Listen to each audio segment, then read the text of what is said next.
దేవుడు నిన్ను ఎన్నుకున్నాడు. నిన్ను ఎవరు నిరాకరించిన లేదా నీపైన అశ్రద్ధ చూపించినా అది నీకు అనవసరం. దేవుని అనుగ్రహము నిన్ను అధికముగా హెచ్చిస్తుంది కాబట్టి నీవు విజేతవు. ఆమెన్.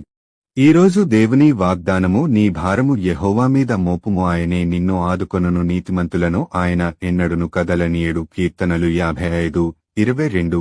అవుతున్నావా? నమ్మితే ఆమెన్ అని టైప్ చేయి. నా కుమారుడా, నా కుమార్తె, సింహపు పిల్లలు లేమిగలవై ఆకలిగొనను. యెహోవాను ఆశ్రయించువారికి ఏ మేలు కొదువయే ఉండదు. కాబట్టి నువ్వు ఒకవేళ లేమిని అనుభవిస్తున్నావేమో, అయితే నువ్వు దేవునిని ఆశ్రయించు, నిన్ను ఆశీర్వదిస్తాడు. నువ్వు పట్టు వదలకుండా ఆయనను అడుగు, ఖచ్చితముగా నీ మొరను వింటాడు, నీకు సహాయము చేస్తాడు. దేవుని హస్తము ఎన్నడూ కురచ కాలేదు. నీకు దేవుడు ఎప్పుడూ సమీపముగానే ఉన్నాడు.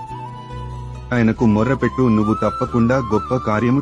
నీ కుటుంబం గురించి ఎందుకు చింతిస్తున్నావు? నీ కుటుంబ సభ్యులకు ఏదైనా జరుగుతుందేమో భయపడుతున్నావు. భయపడకు, నేను నోవాహును. నోవహు కుటుంబాన్ని కాపాడిన దేవుడును. నేనే అబ్రాహాము ప్రార్థించినప్పుడు లోతు కుటుంబాన్ని కాపాడిన దేవుడును. నీ కుటుంబాన్ని కాపాడుతాను, రక్షిస్తాను. భయపడకు, దిగులు పడకు. నా కుమారుడా, నా కుమార్తె, నాకే ఎందుకు శోధనలు వస్తున్నాయి అని ఆలోచిస్తున్నావా? అయితే హఠాత్తుగా శోధనలు వస్తే వచ్చినప్పుడు ఏమి చేయాలో తెలియడం లేదా? అయితే నా మాటలు విను.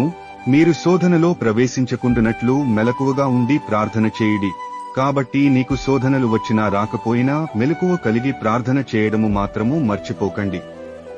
ప్రార్థన వలన ఎన్నో శోధనలు తొలగించబడతాయి. దావీదు రాజుకు శోధన వచ్చినప్పుడెల్లా దేవునికి మొరపెట్టేవాడు. కాబట్టి ఎంతో మంది ప్రార్థనల ద్వారా ఎన్నో విజయాలు పొందుకున్నారు. నువ్వు కూడా ప్రార్థించటం.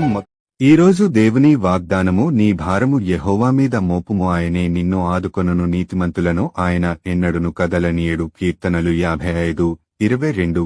అవుతున్నావా? నమ్మితే ఆమెన్ అని టైప్ చేయి.